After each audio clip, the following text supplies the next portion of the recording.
I think we're good to. Right, good evening everybody and welcome to the Finance and General Purposes Committee meeting. So moving swiftly on to item 1, apologies for absence. Do we have any apologies? Councillor Patterson. Thank you very much. And do we have a substitution at all? No. Okay, thank you. Item 3, declarations of interest. Anybody have anything they want to declare? No, I need to declare a non-prejudicial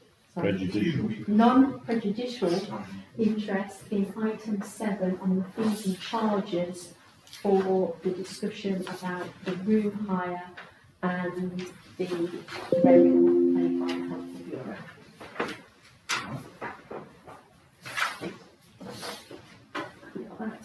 Okay, so item 4. Can I suggest Councillor Hallam?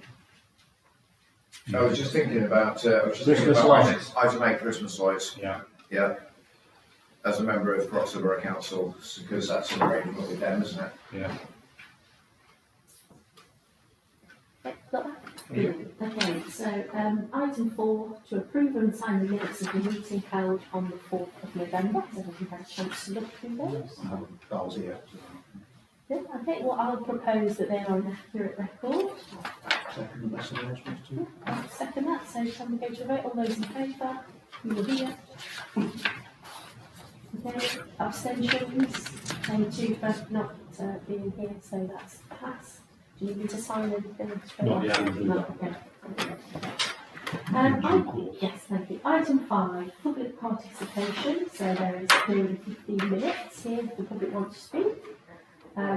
There are no members of the public here and we've not had any notifications of anybody wanting to speak. So moving swiftly on, we'll go to item 6, which is the investment strategy on page 8 of your document. And what I'm going to do is hand this over to Alan to introduce. Thank you, Chair. Hopefully this is fairly self-explanatory. There are better ways that you can make use of the monies that you hold in the bank. Without labouring the point, you've got, well, you generally will have, well, you've currently got around £200,000 in the bank. That will increase significantly in April when the precept comes in, and then will gradually decline during the year as you make payments out. At the minute, you've got it all with Lloyds Bank, who are bankers. Over the last few years, interest rates have been almost zero, if not zero. And even now, your interest rates are less than 1%. And whilst interest rates are continuing to rise, clearly you're not getting a good return just by leaving it in the bank. And there are better ways and ways which I'm going to propose with the CCLA, who are quite a big player in the council market, and you will get a better return with them than you will ever get with your bank. In addition to that, in my view, it's safer. You reduce the risk because you've got money spread around in different organisations. You've not got all money in one bank, and if that bank goes to the wall, you're not protected like individuals are. So there is a risk issue. The cash deposit fund that the CCL operates, they will invest it with a number of organisations, and you will be moving money in and out of that on a fairly regular basis to maximise how much interest you can earn on it. I think a rough workings, you can get about £5,000 worth of interest with this in a year, which clearly is going to assist with your financial position in the precept.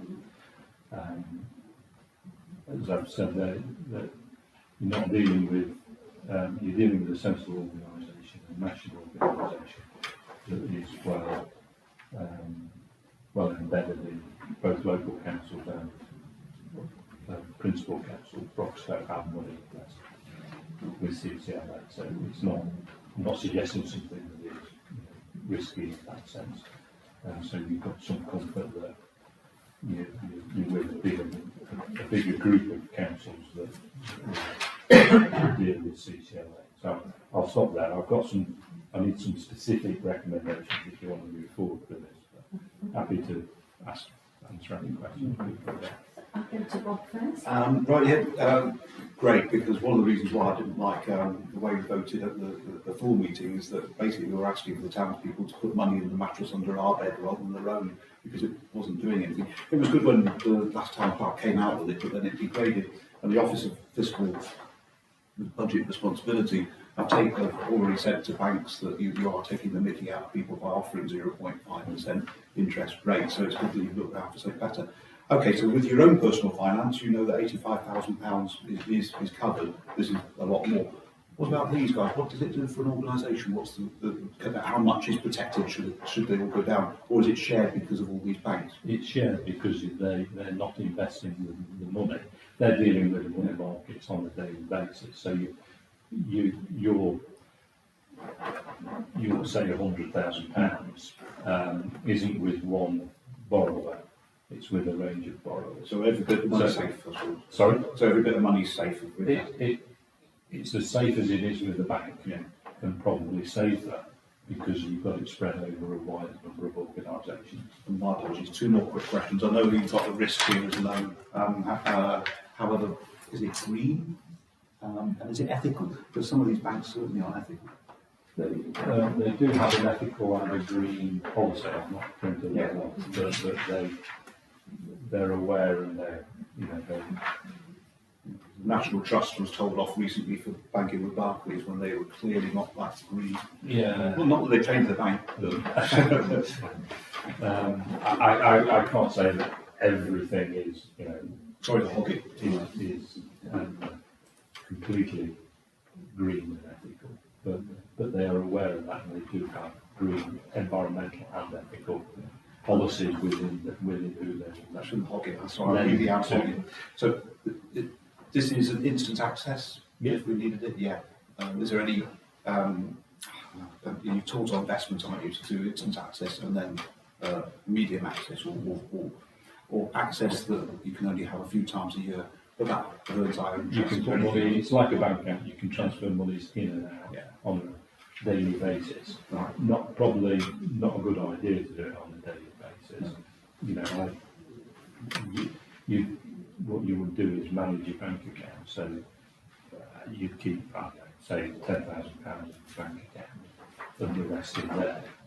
And then, as you make payments, you look at your cash flow. I've got some invoices to pay, or got to pay the salary, so you bring money back out of that, or put money back in. For example, when the preset comes, or we get a significant payment into the bank account. So you need it's really about managing the bank account on a better basis, and leaving, in essence, as small amount as you can in the bank account, and as much as you can in there, because you'll earn more interest on that. Absolutely. Sorry. No, I was just going to say, because obviously I don't know how ethical Lloyds is, so if we've spread out a bit more, we might be actually a net gain. Okay, Ross? So my first point is on the ethical and responsible side of it. It said in paragraph 2.2 in the italics, founded in 1958, we aim to deliver strong long-term returns for unmatched experience in providing ethical and responsible investments in charities. We're not a charity, we're a local government. So and you said they have policies. Yeah. I mean, here they're only saying they're only mentioning they provide ethical and responsible investment to charities, and not to charity. I think that's where they came from. The CCLA Right. is charities, churches, and local authorities. Yeah. So their main, they're more long previous customers have been charities and churches, and I think they're gradually moving more into the local authority market.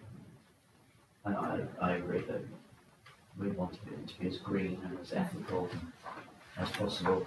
The idea of £4,350 interest across 12 months is a lot better than 60-something, which seems to be the most we've had in the last few years. Yeah. It seems really good. Now, again, on the short-term access, or the quick access, we talked about the medium and long-term investments as well in the appendix. Appendix 1, no.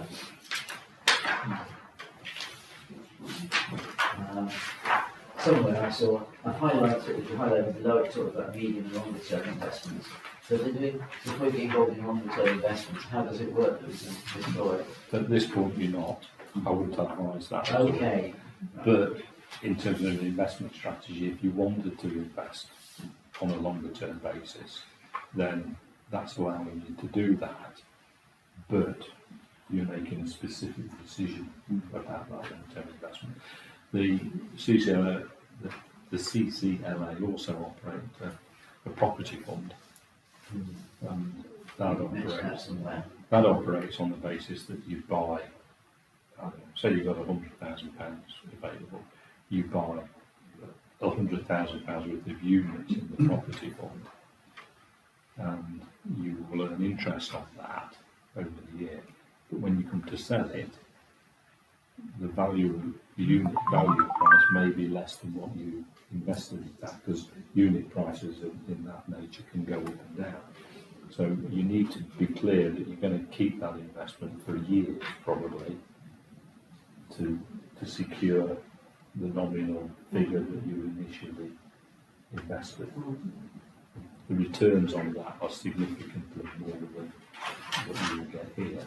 And at this point in time, I've not identified any funds in your accounts that I would suggest you don't need that for a number of years, so you can invest it in the property fund.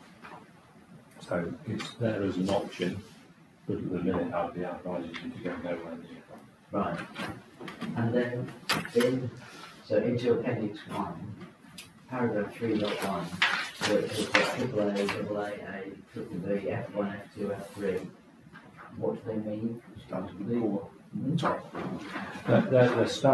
They're organisations of high, I say, quality and value, in the sense that they're secure. So, Lloyds Bank would be an AAA person. So local authorities are allowed to lend money to all sorts of, almost to anybody in that sense. But experience would tell you that you don't want to venture into too risky areas of investment, because you can get caught by the Icelandic bank crisis. Yes, And there was another one as well. Northern Rock. Yeah, no, I wasn't thinking of Northern Rock. There was a big one that went bankrupt or bust. American. Can't remember. But a lot of councils were caught with that, and whilst they didn't necessarily lose a lot of the capital investment, it took years for it to be repaid to them. So they lost the potential investment interest of potentially what they could have had they invested that money, rather than having Hence the spread. and stuff. Hence the spread of it. Yeah. Commentaries also have a standard, and ours have been downgraded by the Yes. commentary. Regularly. Over the last 12 years.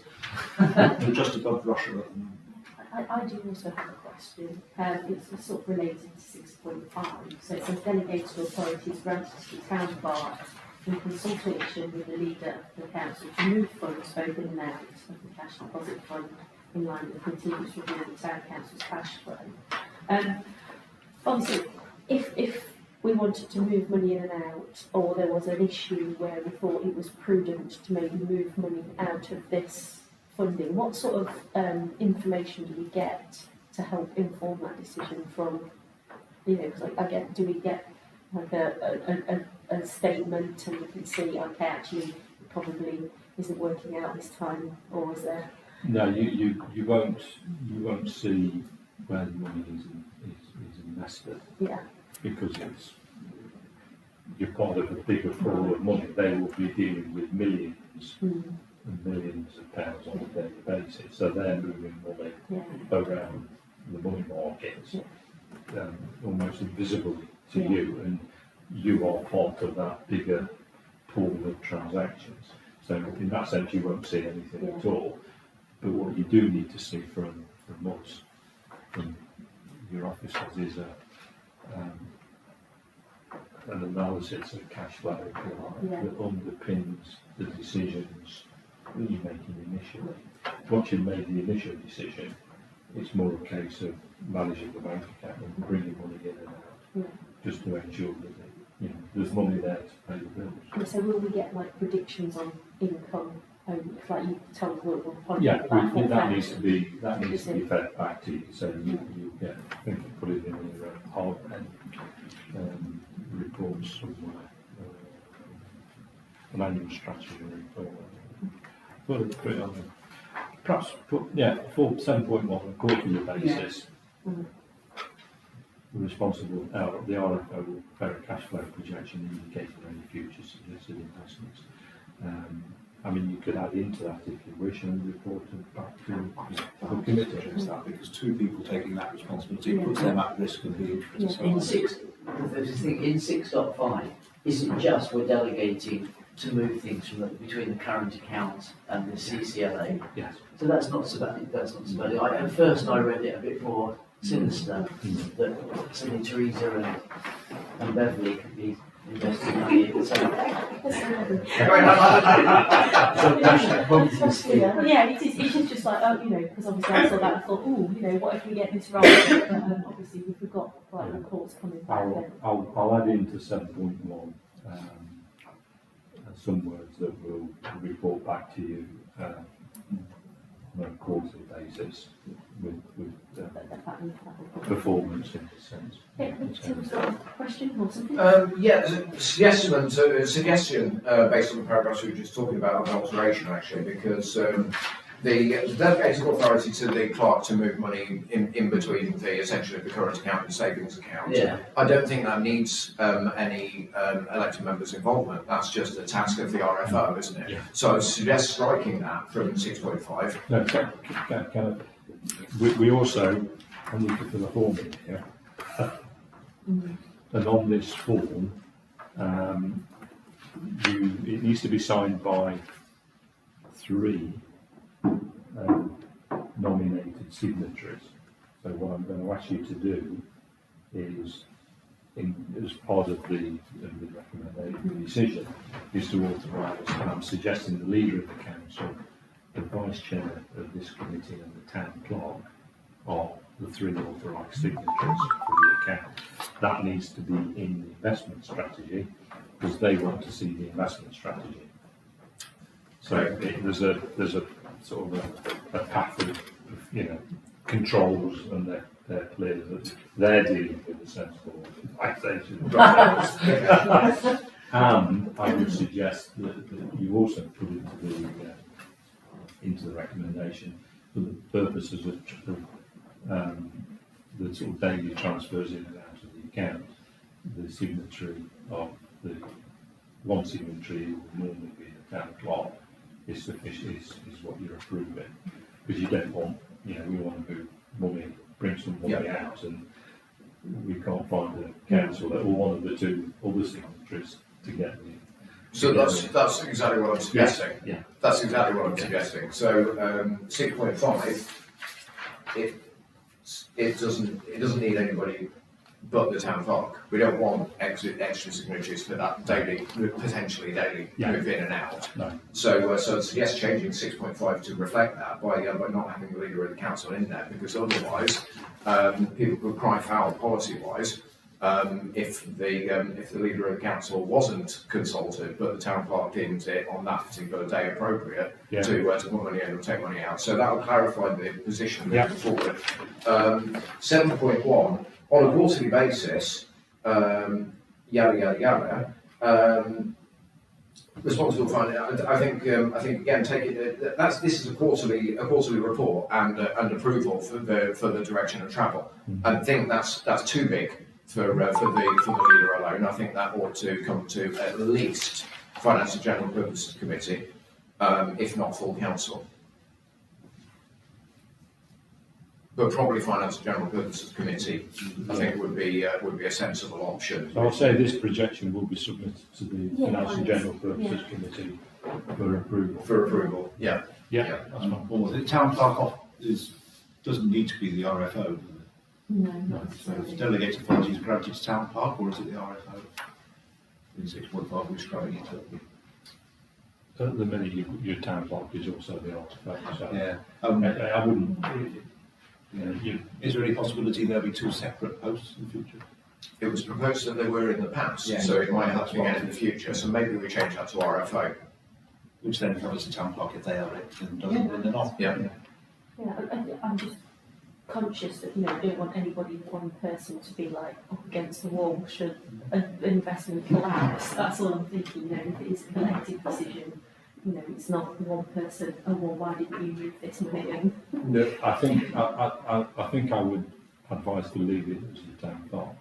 Okay. Even if you have an RFO, the RFO can be telling the town clerk, I'm doing this. Oh, You need to do that or the other. Right. And that's because you then got a better control because you've got two people that are dealing with it rather than controlling it. Okay. Yeah, okay. So what have we changed then so far? 6.5, will we just say it's delegated to the town clerk? Yeah. Yeah. We deleted the leader of the council. Yeah. No. And in 7.1, the projection will be submitted to this committee for approval. In 7.1 it says, indicating any future suggested investments, does that just mean within the CCLA? So that again, so Where it says in 7.1, indicating any future suggested investments, does that just mean in the CCLA?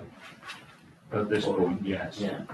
And because that's specific where in 6.1 you're appointing CCLA, and again that's required for their purposes.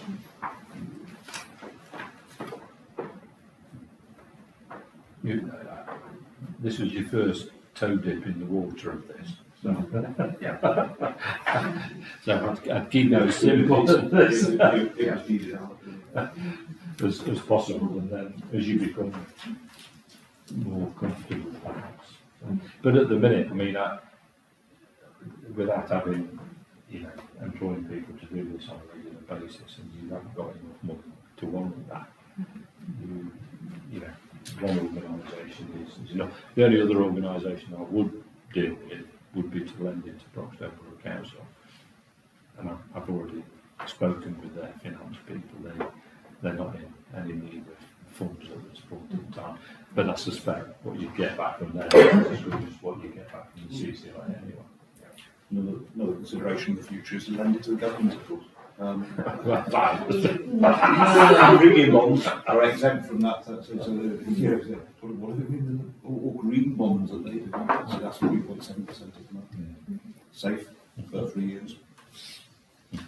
Okay, I think we're ready for a proposal then of some sort, aren't we? Shall I propose adoption of this investment strategy? Is that what you need? Yeah, with those changes that With we those made, yeah. changes. Do you want me to do the signatories separate altogether? Well, you can do it as a block if people seem comfortable with it, but you specifically appointing CCLA to undertake this for us. You're granting delegated authority to the town clerk. I'm getting rid of in consultation with the leader of the council. And you're adding in I suppose a little form that there will be a quarterly report comes back to this committee on performance. And if you're happy with it, that the 3 approved signatories of the leader of the council, the vice chair of this committee and the town clerk, and for the purpose of the deposit fund, only one signature is required to move monies in and out. Something. On that last one, if the leader of the council wasn't chair of this committee, and would have been the leader of the council chair, I don't know how to word this without it being very clumsy. Yeah, it's just reflecting the position at this point in time. I think you'd look at review that and when you get past at the AGM or the next meeting after The next that, council. to reflect what the political makeup is at that point in time. Do you want to say something? Yeah, thanks. It was I thought exactly the same as Ross about that. If we're codifying this in terms of a strategy, do we want to be sort of putting those people as they exist right now, because that's only going to be the case for the next few weeks, or could we just change it, simplify it essentially, and say at the annual town council meeting that these positions can be. So we need. I don't know how you word it, Alan, but you say okay, when you're choosing your leader and your deputy leader and your mayor and your chair of all the committees, although that happens on committee, that you also choose the people that are. It's a matter for you. To avoid any changes in the future, I'd probably say then the chair of this committee, the vice chair of this committee, because you're going to have a committee of this nature. Yeah. You're not necessarily going to have a leader of the council. Yeah. It's not a required position. There's no Yeah. statutory requirement to have a leader of the council. That makes sense. It's purely, some councils do, some councils don't. No, that makes a massive amount of sense actually. Yeah. So I'll replace the leader of the council with the chair Yeah, of that's fine. Yeah. this committee. Because then it's always guaranteed to be different people, isn't it? So yeah. Okay. That works.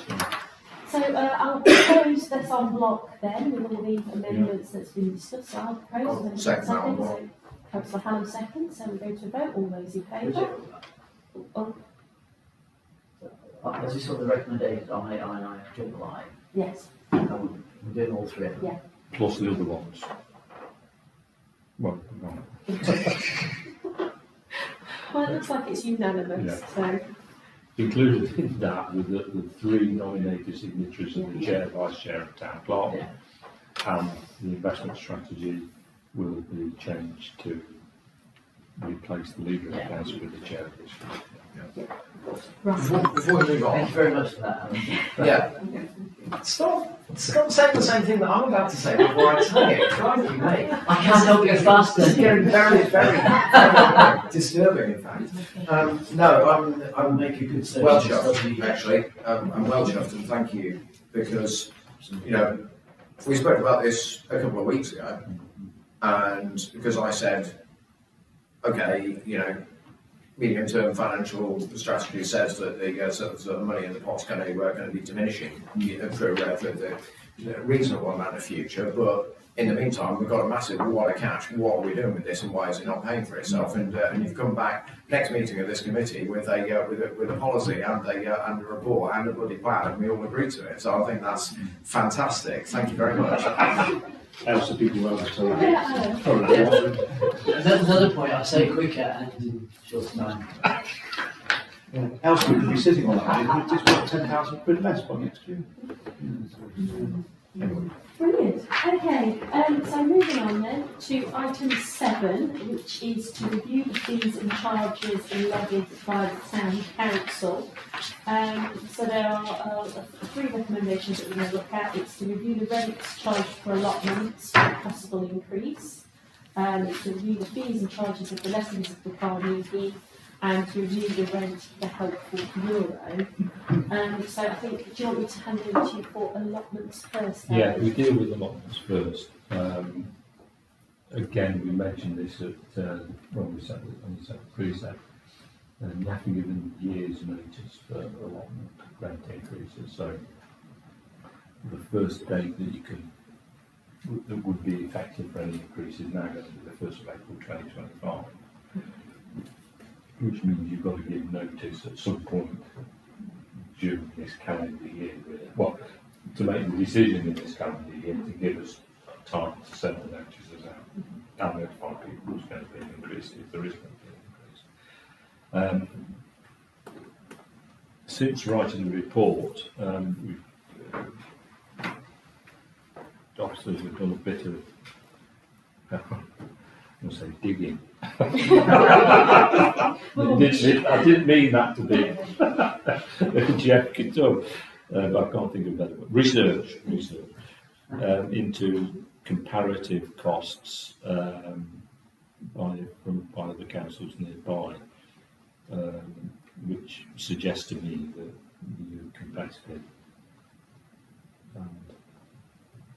in that sense, there's no compelling reason to put them up at this point in time.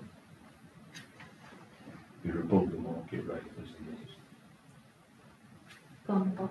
However, you have got there about the amount of time you spend on it. Sorry, sir. So this excludes the cost of staff time Yes. and administrative. Mm. What's that sort of number? Well, allotments are quite staff intensive in the sense, you've got a,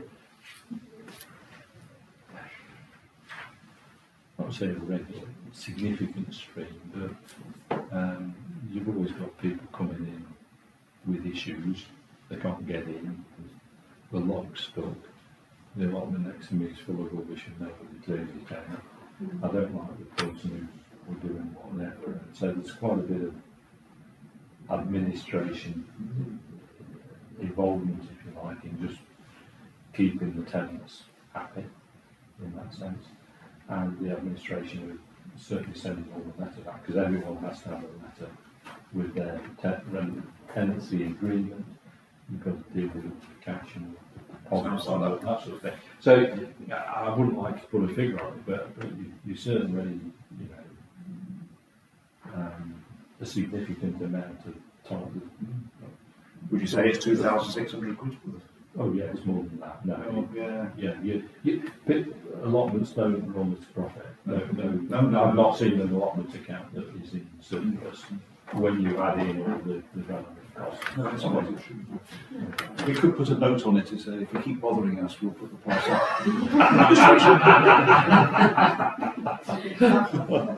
Yeah. Allotment support available on 0898. Yeah. Because to put this in context, I'm not entirely sure, but isn't the little subsidiary amount on the Beeston area council tax to cover the cost of allotments? Yes. So Yeah, that's changing incidentally. I mean, since you raised that, and it's something that was discussed because Alan raised it. We're coming on to that later on, but yeah, that's changing its scope as time goes on. But at the moment, it's pretty much exclusively for allotments. There'll be some special expenses, yes. So it's not out of, we're not unusual in that we are kind of subsidising that through the precept of the council, really, to a certain extent. It's in line with what's happening elsewhere. And I think, we want to be encouraging uptake of allotments. But there's a waiting list, isn't there? So there could be more money coming in from allotments.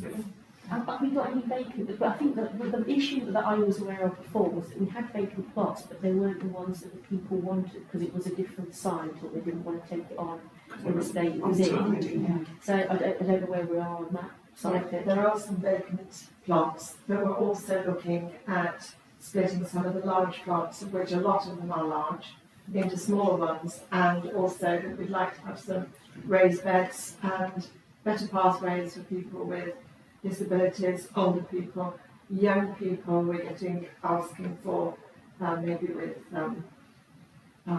some disabilities, especially autism or Asperger's, and it's a really good opportunity. So but they're just far too big at the moment.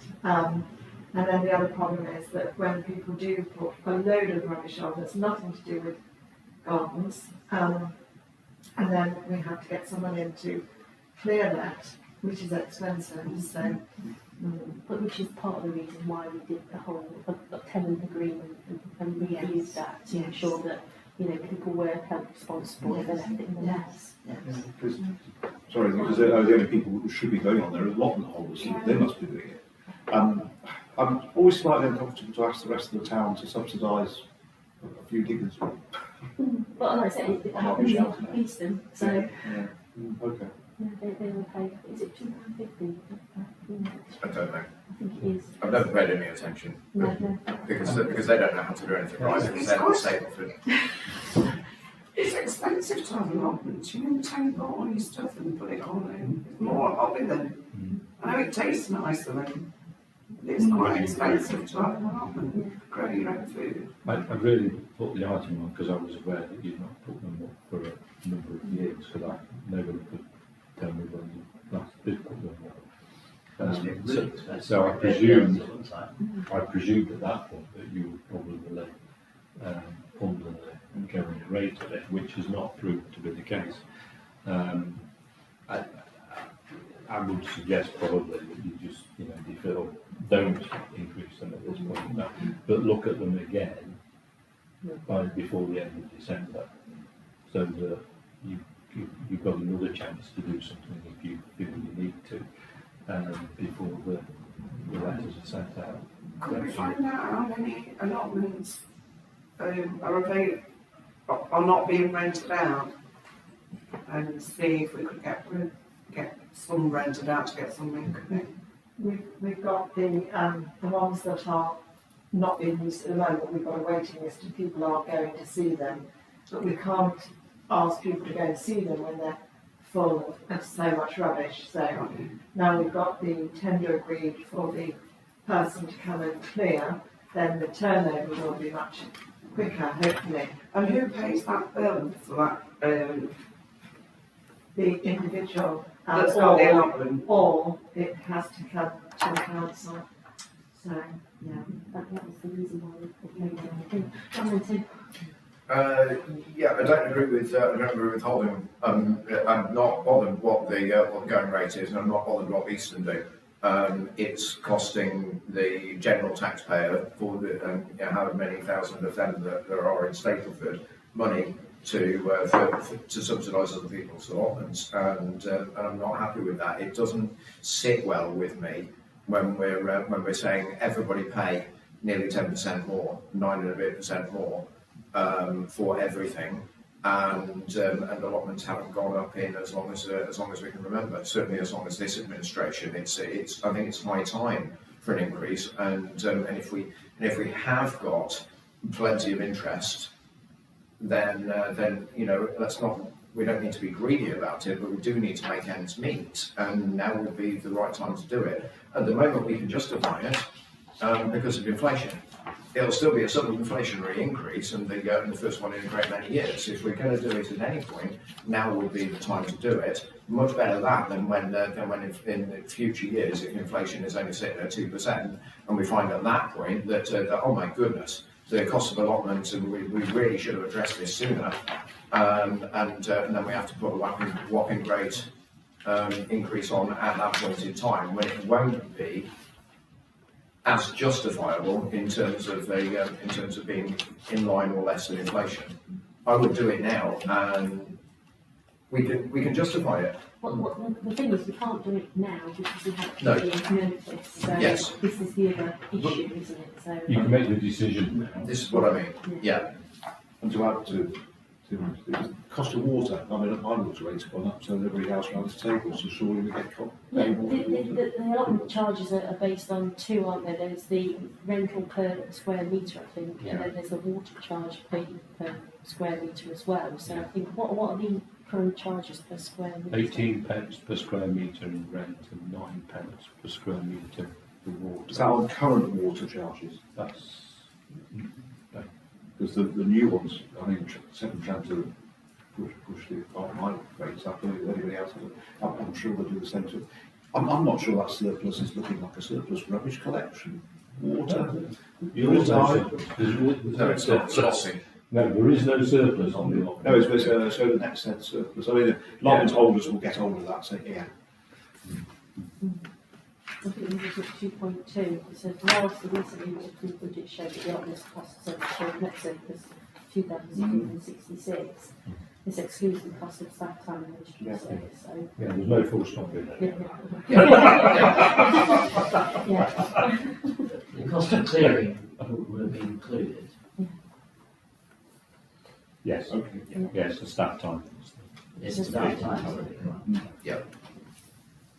So we're not subsidising clearing, we're subsidising the staff time that goes into it. Just to put this into context, do we know how many square metres the average plot is? Because obviously 18 pence per square metre sounds like miserable, but I know that they run into hundreds of square metres, don't they, so often?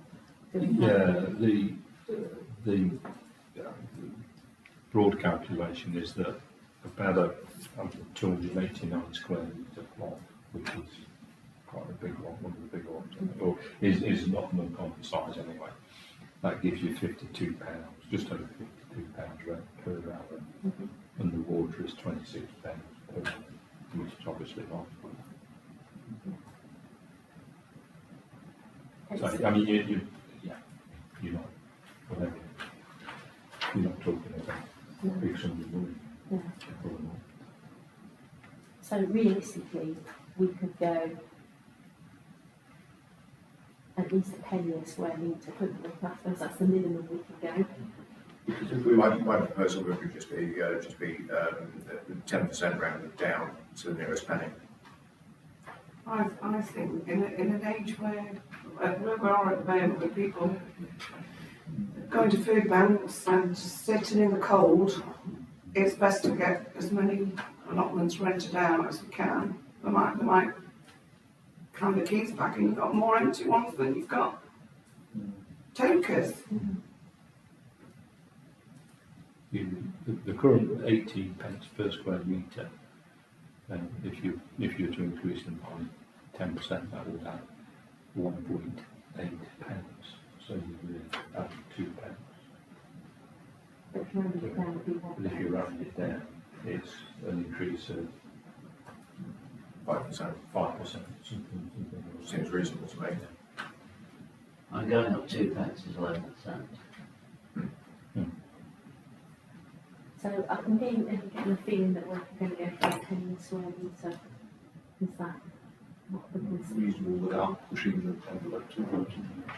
And by the time this comes in, inflation will be a lot lower than it is now. Okay, so shall I propose then that we put the allotment rents up by 1 pence per square metre to 19 pence per square metre? Second that. Okay, so that, okay, so that's all those in favour.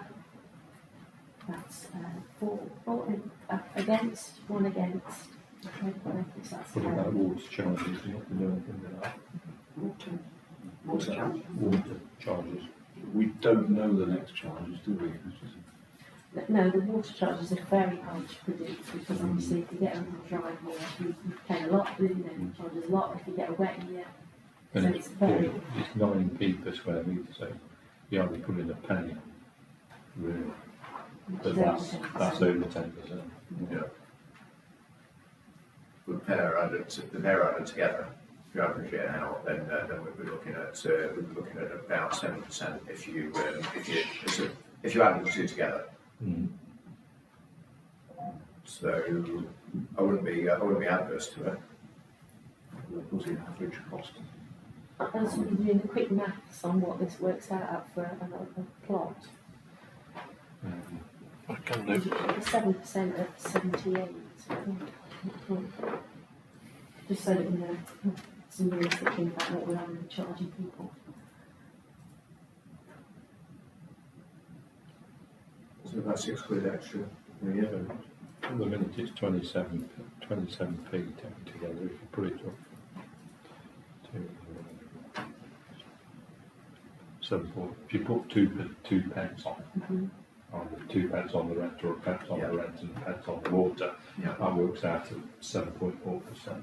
Okay. Yeah. So, okay.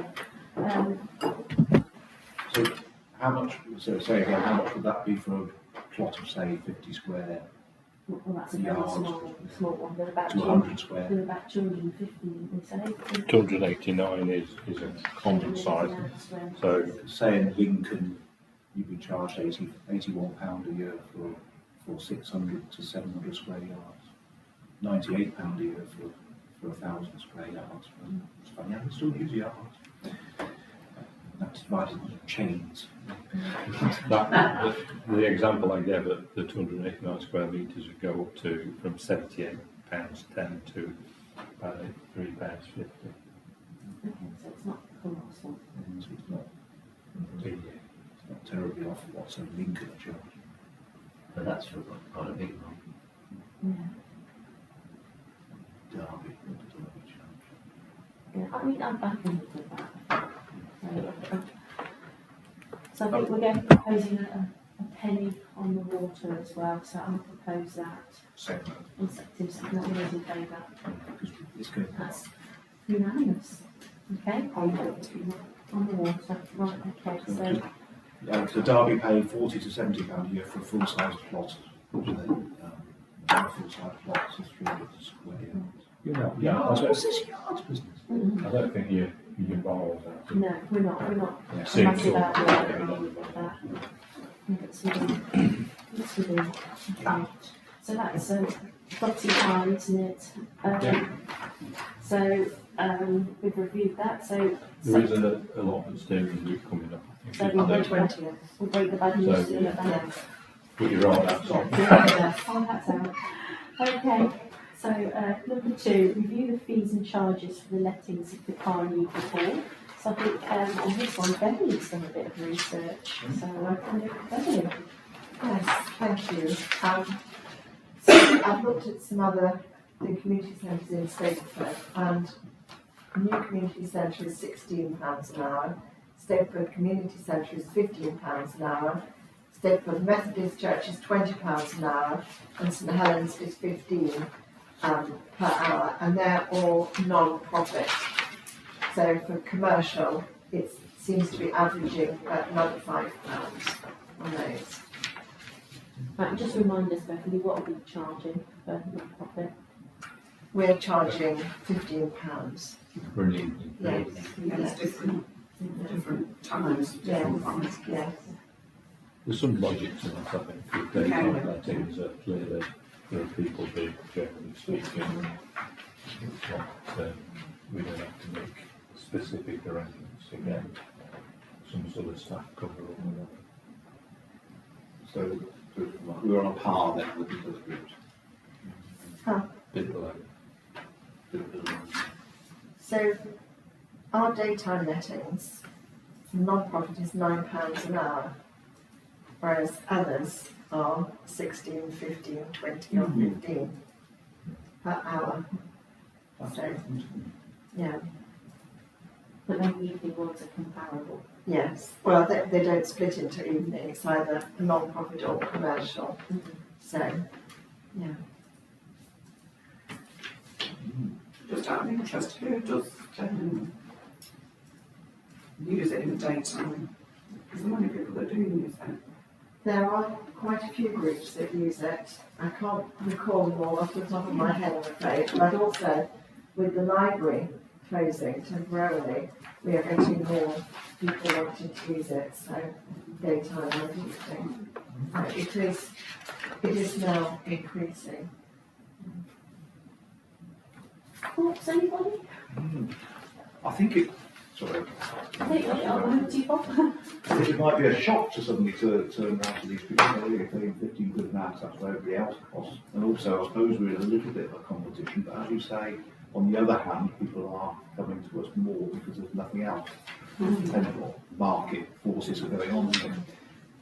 So I was going to suggest something somewhere in between, but certainly not hammering 15 quid, because some of these groups are, but they're knitters and stuff, aren't they? I was just going to say, do we have any idea for what size these groups are compared to ours? Because that's also another factor, isn't it? Yeah, well, St Helens, for instance, is much bigger than this. But you can also split theirs into 3 different sections as well. So, sorry, Councillor Lawford, you asked me earlier about the groups, and I've got a list here actually. So we've got the Tuesday ladies, and that's 3 or 4 ladies who come in and play cards or trivial pursuits. We have the Wednesday art group, then we have Roche Arts, and then we have yoga, the Helpful Bureau, Yarn Bomb, and all the prices are actually different for the different groups. So yoga, for instance, is £20 an hour, and I've just negotiated with them £30 for their full session because they wanted to add another session on. So we, instead of doing 2 lots of £20, we split the difference. Whereas the Tuesday ladies pay £9, the Wednesday art group pay £9, Roche pay £10, Helpful Bureau £15, Yarn Bomb is £15 for a daytime and then £9 for an evening. Is that we were? I've just It should be actually, shouldn't it? Yes, Yeah. yes, yes. But also how long do these different groups use it for, the amount is. That's a per hour. I think. Yes, it's per hour. You're saying you put the yoga up. Because Yes. they're going, so that's not per hour, then, is it? Yes, so yoga was here, and they were charged £20 an hour For an for their session. So their session is actually longer than an hour.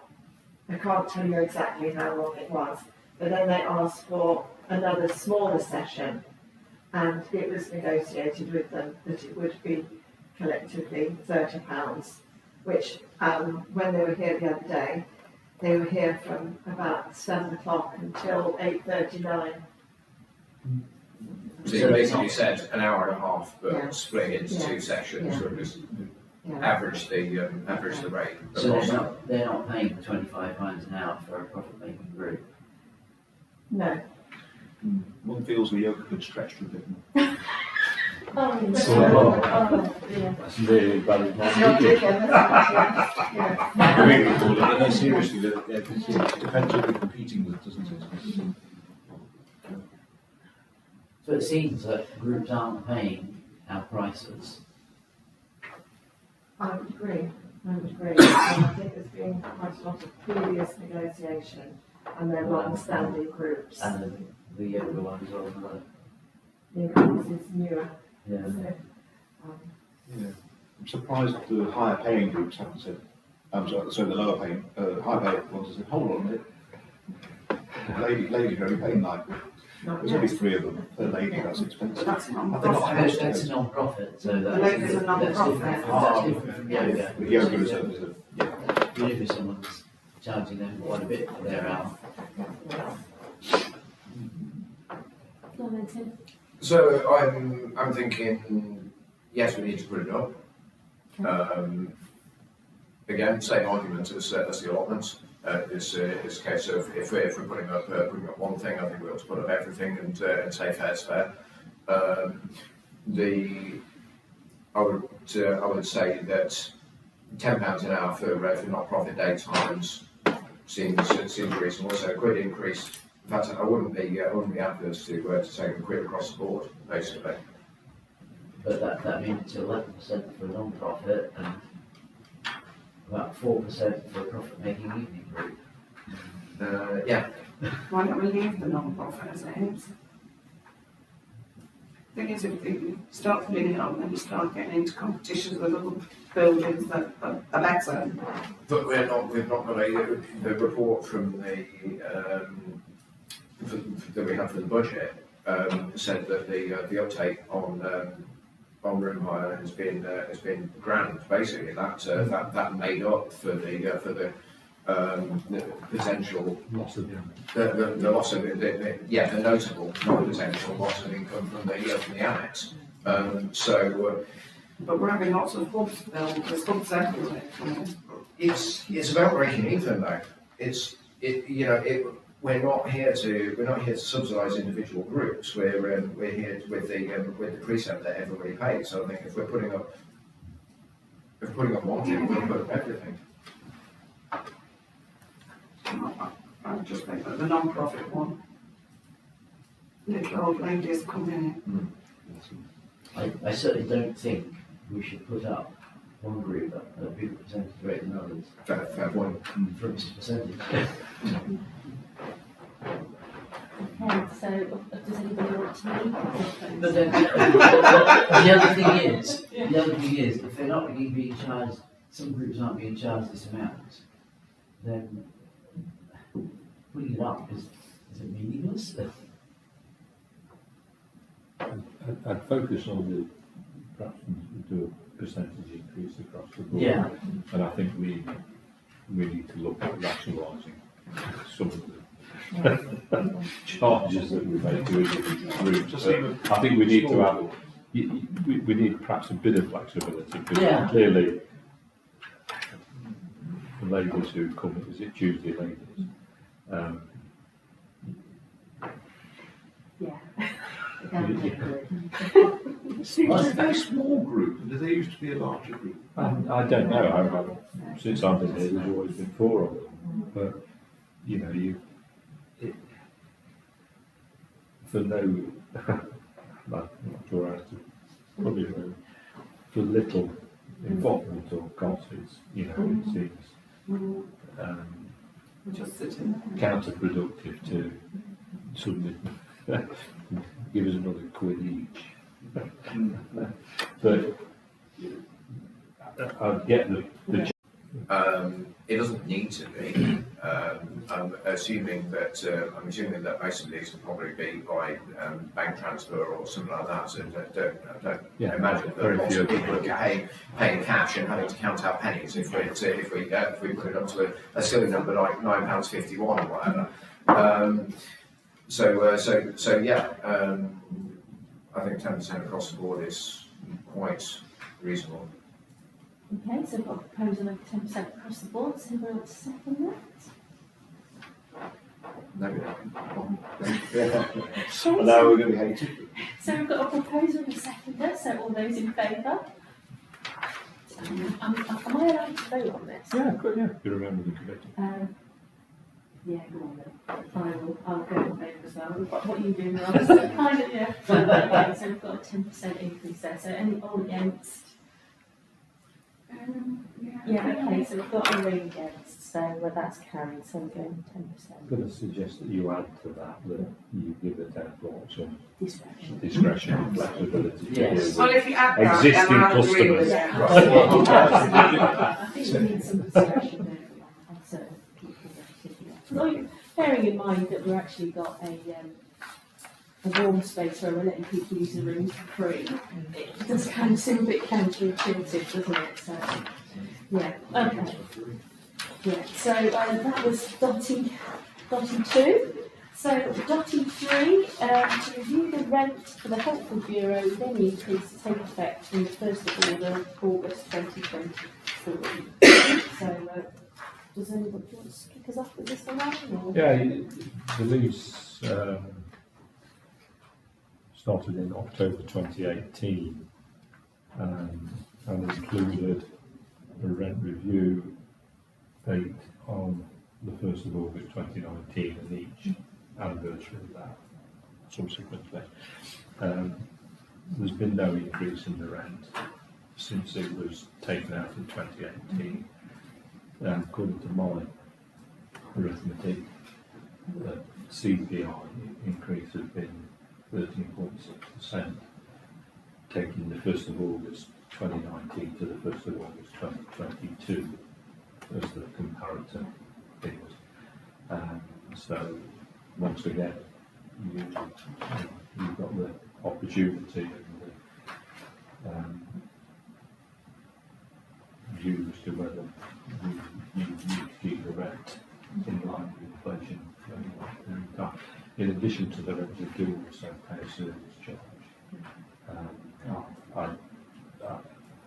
I would just focus on the rent. If I can suggest you keep away from the service charge at this point in time, just focus on the rent. I think would be advisable. Yeah, okay. Does anybody want to kick us off on that one then? Brother Tim? Unsurprisingly, I'm going to say 10%. 10%.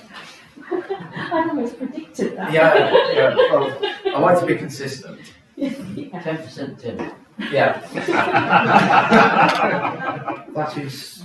I would say as well, sorry, Beverly has to do with Helpful Bureau, so they do know that you are looking at it. That is, I mean, if you're saying CPI over that same period of 13%, it's still a bargain. Or on the other hand, they are really, really helpful. Yeah.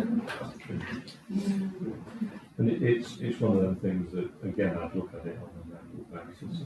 I mean, the lease is up for renewal in 2024. Yes. 2024. So I think it's, my advice would be to keep getting into the habit of reviewing all the charges on an annual basis, so you're not faced with significant increases, in the year when you're doing it like that. Okay, Tim, over to you. Yeah, I just want to sort of explain because I feel that being a bit, jokey and nonchalant about 10%. That is going to have an effect. It is a charity. I don't particularly like it. My principle underlying it, though, is that it is a commercial contract between us and them. They'd be within their rights to walk away at the end of that if they thought that it wasn't working to their satisfaction. Somebody else could move in that is profit making. I'm all about setting the rate that we think that that's worth, not fine tuning that on the basis of how worthy we think that the tenants are. And in that sense, I think 10% is very fair. I would not feel very happy, much like I've said about not increasing section 137 this year, to say okay, it's charitable. Yeah, we'll actually essentially use the precept to subsidise that. If people want to, and I would encourage everybody in Staplewood to donate their own money to the Health Bureau. I don't think it's our job as councillors to go and charge the public in a way that they have no choice, and in order to subsidise the Health Bureau. So all credit to them. I think they're a fantastic organisation, but I think it does need to go up. Okay. I'm just looking up what is the average office rent for three rooms in Staplewood? I don't have that information. Well, that's at the what moment. office rent in Staplewood. It's two rooms and a As well, storeroom. didn't they? Didn't they lose some funding this year? I think they've sorted it out. Yeah. I think. I'm not sure, but I couldn't tell you Well, exactly what. it's 2 rooms and a storeroom. Let's go for 2 rooms then. Is it a furnished office? No, Office space in I don't really. But Really it's square meters, meters, yes, yeah. it's square meters, isn't it? Not square yards, there's Yeah. a lot of them seem to be charged by. Except here. Yeah. I mean, Mansfield office space around £350. £3 should be 300. 350 a month, that probably works out. So it's about the same, yeah. Over £4,000. Do they clean it themselves? yes. So I think, You can get hot desk, physics desks, and private service offices in the heart of Nottingham from just £7 plus VAT per day. Can I just This is point out? Staplewood, not the centre of Nottingham. Can I know it's point not the out- centre of Nottingham, however. Can I just point out, though, that if we were going to do a price comparison, we might need to and check the commercial viability of this. Then that might constitute another report. Because no offence to you, Bob, I'm not going to base a decision on your Google search. We've got to base it on something. We've got to base it on something. I've given my reasons. Okay, for example, if as you say, they can walk, they can say, as you said yourself, they can turn around and say, oh, bugger that for a lot. Sorry, we're not paying that amount of money. We know somewhere else. Do they know somewhere else? You know, are there places in Stapleford that would hire them out rooms cheaper? that's, I suppose to a certain extent, market forces, isn't it? It is market forces, but we don't know what the market is. Yeah. That's what I'm saying. That's what people. You soon will, Yes, I suspect. yes. If it's out of sync with the market locally, you'll soon find that out. Yeah, we don't want to. What somebody say in taxation? Was it one of Pitt the Youngers? It's the idea of taxation is to milk the goose so it lays eggs, but not kill it altogether. And it's the same with everybody that we rent things out to. I mean, they are running out of space as well. Yeah, I mean, they're taking 2 rooms and a storeroom, but people have to work in the storeroom. yeah. I think in more truth, it will probably be a space issue rather than a cost issue if they do decide to move. But that's not our decision, is it? So, yeah. Okay, so we've got a proposal of a 10% increase, taking it to 4,400 a year. We're going to give that a second that. Ross is second that. Okay, we'll go to vote. All those in favour? That's 4 of us. All those against? Three against. Okay, that's fine. So that's carried. Okay, so I think that's all of item 7. Well, that is effective from the From first of August. Yeah. Okay. Well, the August, yeah, 2020. So that's item 7 done. So can we go on to item 8, Christmas lights? Again, do you want to take this one, Alan? Yeah, I- Shirley? Brought it back because clearly we had that debate at Full Town Council. And I say in the report, whilst we put the expenditure of income budget in, you didn't make the decision that you were formally accepting the proposal from Broxton Borough Council. I've not made any further, I've not had any further discussions with either Broxton or anybody else. So it's back here, do you want to do it or don't you want to do it? I can see that there may be further questions or further bits of information that you would want to receive, but it would be useful, I think, if you told me, Beverly, what it is that you want to get a better feel for, and then we can go away and get that information and bring it back to you as soon as we can. Okay, over to Ross. I think we need to know about the story, because we were told that 10,000 will cover putting it up, taking it down, something else that doesn't mention the story. The power. Yes, I think it's power costs, isn't it? And you pay the electricity on this. You do, but it will be less than £1,000. It's hundreds of pounds. What's the price of that? But it says that in the report anyway. So it still says 10,000 will cover the electricity, the installation. I could get you the electricity. give you the figures, but it's unmetered power supply, and it's only for they don't use a lot of power, and it's only for a few weeks anyway. So it's not significant. It's not huge sums of money. Okay, over to Go Bob. and find it. I suppose, I mean, 2 other councils have gone for it, but how new are their lights in comparison to ours? Yeah. No So idea. we've got the lights that we'll be getting, we've got 4,000 new lights, and then we've got the old lights as well, and we've got the topper of the Christmas tree.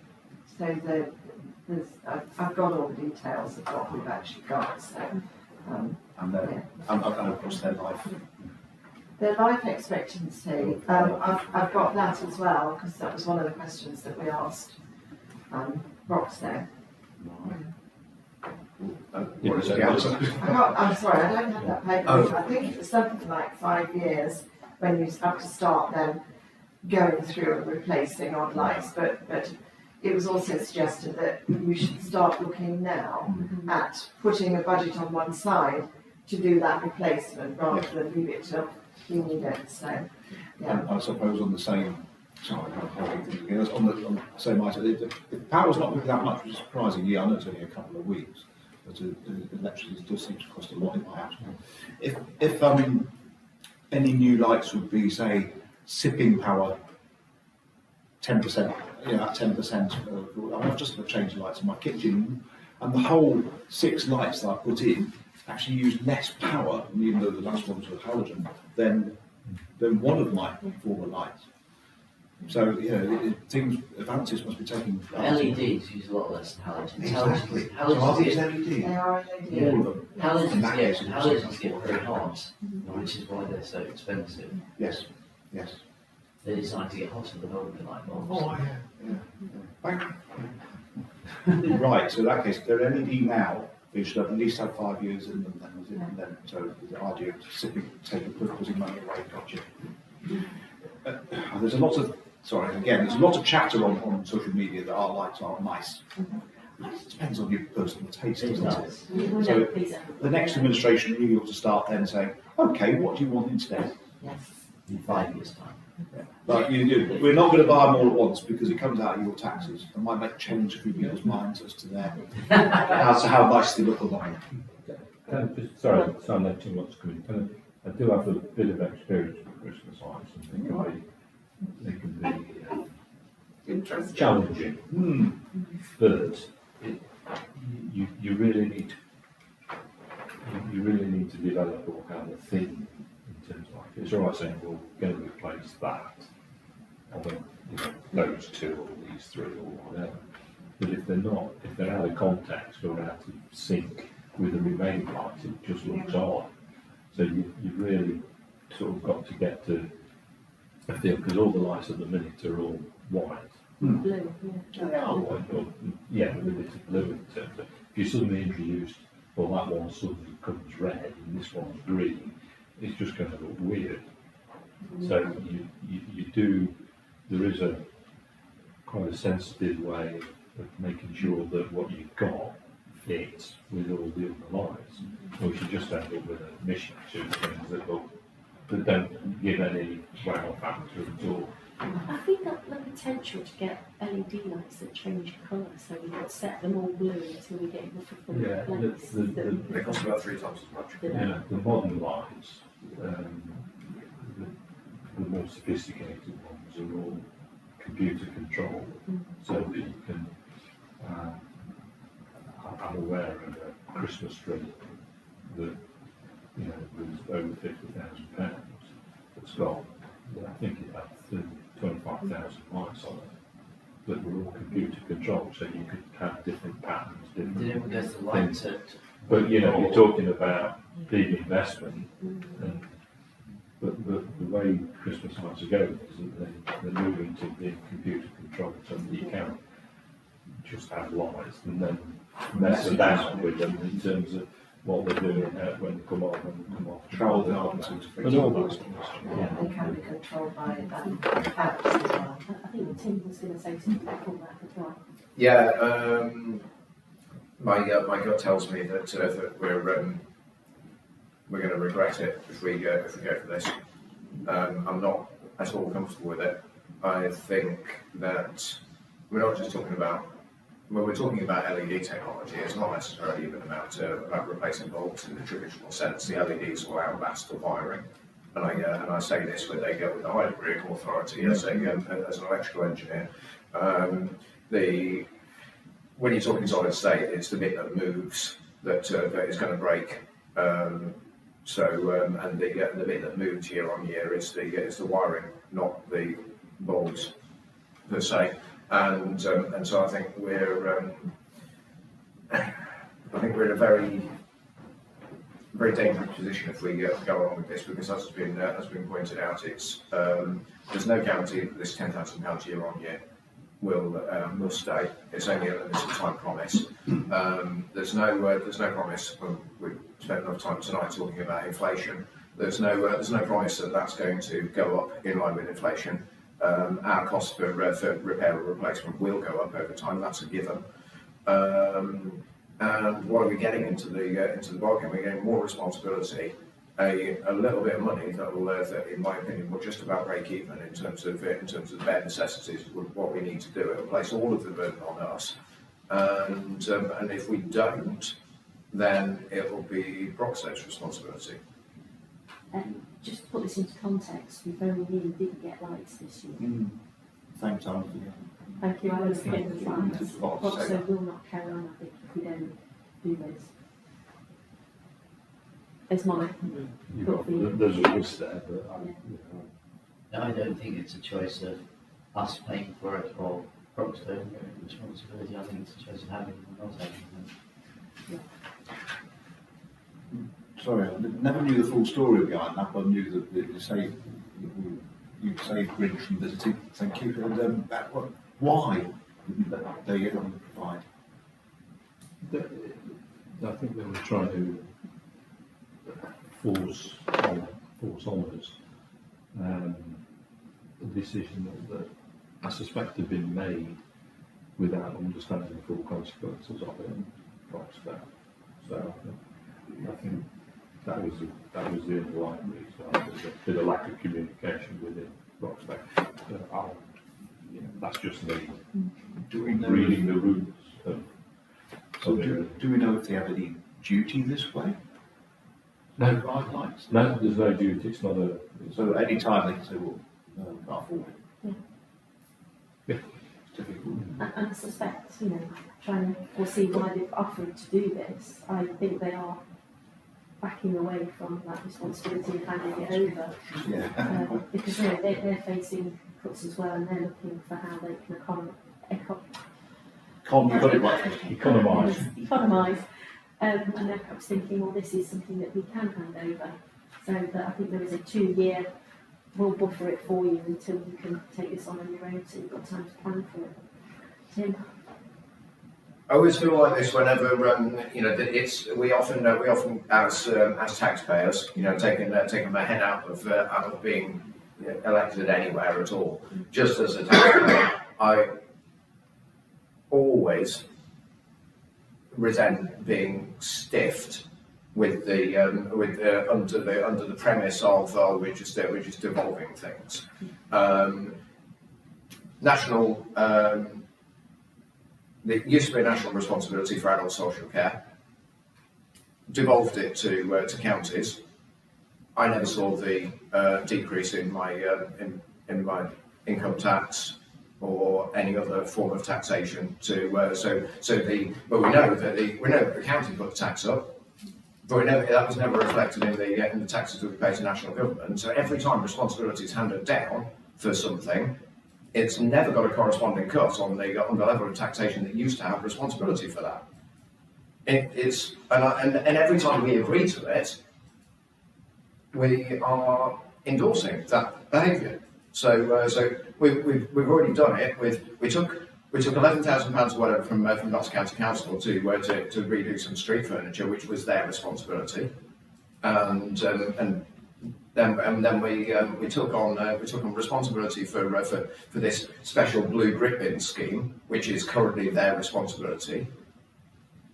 How much more do we want to essentially suck up bills that belong to other people at the moment and have to charge our precept payers more? I suppose it comes down to quality of service. They will provide this at this base level. If we want more than that, then it's up to us to put that bill. And it is unfortunate. I do agree with what you're saying about, but it's almost the way of like the higher echelons of government saying, well, it looks better on us if we're not putting the cost up. That's why we're passing it down to you. And I do believe that's why the cap was taken off local councils for their precepts, because they knew that things were going to be pushed down further, and actually we'll make you the bad guys by saying you've got to put your taxes rather than us being the bad guys. Yep. I completely agree with you on that, but that's the way sometimes, until I'm Prime Minister, that will unfortunately be a problem. So it's like, it's basically what level of service do we want to provide to the people of Stapleford, and that's what it comes down to. What happened with the £11,000 fund that got to the street? I'm pretty sure that got diverted. We wrote back to them and said we can't do the street furniture, but we'll do the hanging baskets. I've got a feeling that's what happened. Notice boards, yeah. It wasn't just street furniture painting, it was a mixture of things. So I think it has been removed, what we changed it for. I think. Because at the rate the street furniture's terrible, it's black and something like So that's it. Not even I would paint to look. Well, we did get a quote from a local decorator who was willing to do it, but because they're not our lampposts, we went back and said, can we do it? And they said, no, it's got to be one of our approved contractors, and they put lots of things in, and then the price did go exponentially if you got to do something. So that's what's going to happen there. As you say, stitched up. Yeah. Okay. There's, without wishing to provide. Sorry, we went off on a tangent. No, it's an interesting area of discussion philosophically.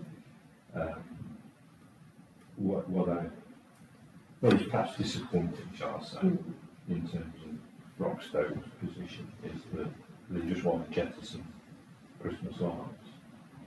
But why Christmas lights? Because they know they're all going to break down. And not anything else, and other services that are provided in Stapleford that could easily be done by the town council, but aren't then by Rockstone. So it appears to be a one-off sort of, let's save some money, I know, we'll transfer Christmas lights, that'll save us £10,000 at some point in the future, without having a bigger strategy or discussion, or position on what should be delivered at the parish and town council level and what should be made at the district council level, or county council for that matter. It's the same thing. So it's that. Yeah, I'm guessing it would be for parity because there's like places like Bradford, Trowell, Crossall, Alresford that don't get Christmas lights. So you could argue that, you know, whereas 4 towns in Brookstow did, so if we say, well, they're all parish, so they can take that on, Yeah, but I think it's why do people put Christmas lights on? Apart from it gives people a nice feeling at Christmas, the significant reason that you're putting Christmas lights up in town centres is to attract people into the town centres.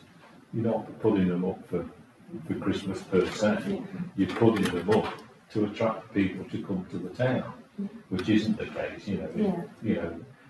Trowels might have a Christmas tree with some lights on it, that's just about making it Christmassy.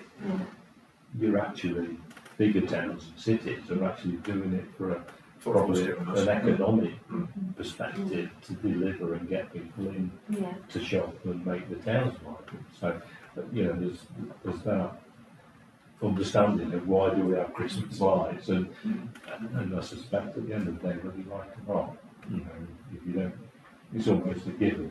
In my view, but if you don't put Christmas lights up, then you'll soon know about it. The good people of any town. yes. You'll soon know about I feel we'll be extended up on Broxton, but we still need the light. Yeah. They're still going to have to provide basements. Well, That was the point I made in the addenda in terms of this, how are Broxton going to deliver a deal with Christmas lights in Beeston in the context of their special council tax rate. Yeah. Because if they're doing it, if Stapleford, Eastwood and Kimberley council taxpayers are having to pay for the lights in their town, they shouldn't also be contributing to the lights in Beeston. That's patently unfair, and Broxton need to. It could be seen as well, we want them to shop here, not in your towns. Yeah, but I mean, it's just not fair from a taxation perspective, is it? But you know, Broxton need to smell the coffee sort of thing.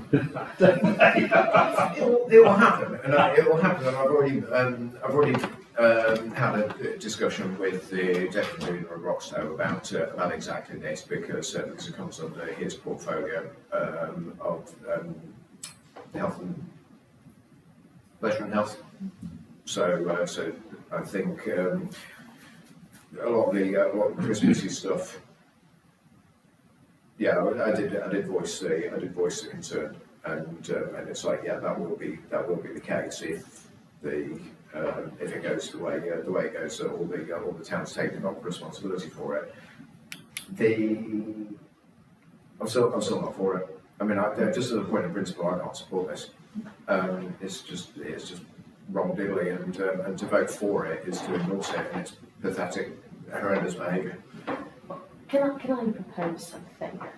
I'm going to propose something that we maybe defer this for another meeting so that we can get a little bit more information on, because I think although the borough has said the contractors will honour the prices and stuff that they've said, I think we should maybe have somebody check out with the contractors that they are indeed prepared to continue doing the services and what they charge, and maybe have that. Does that sound sensible, Alan? The things I've written down are information about storage, power usage, breakdown inventory of the lights being transferred, some idea of the life, and the position of the contractor to bring that information back to you, so you've got. More of a decision. Yeah. I think Kimberley took theirs on earlier, didn't they?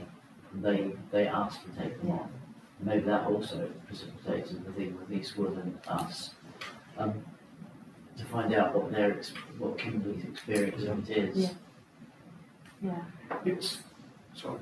It seems very strange when Broxton or Liberty Leisure still wants to be in control of the light switch on. It's just It's not Liberty Leisure. it's not Liberty Leisure. No, it's all moved in-house. But that also is, That seems strange. Sorry. is that them wanting to be in control of it or us bring them in to do it? I mean, because they don't use them at Kimberley, do they? I don't know, all I would say is you don't have the capacity to do it.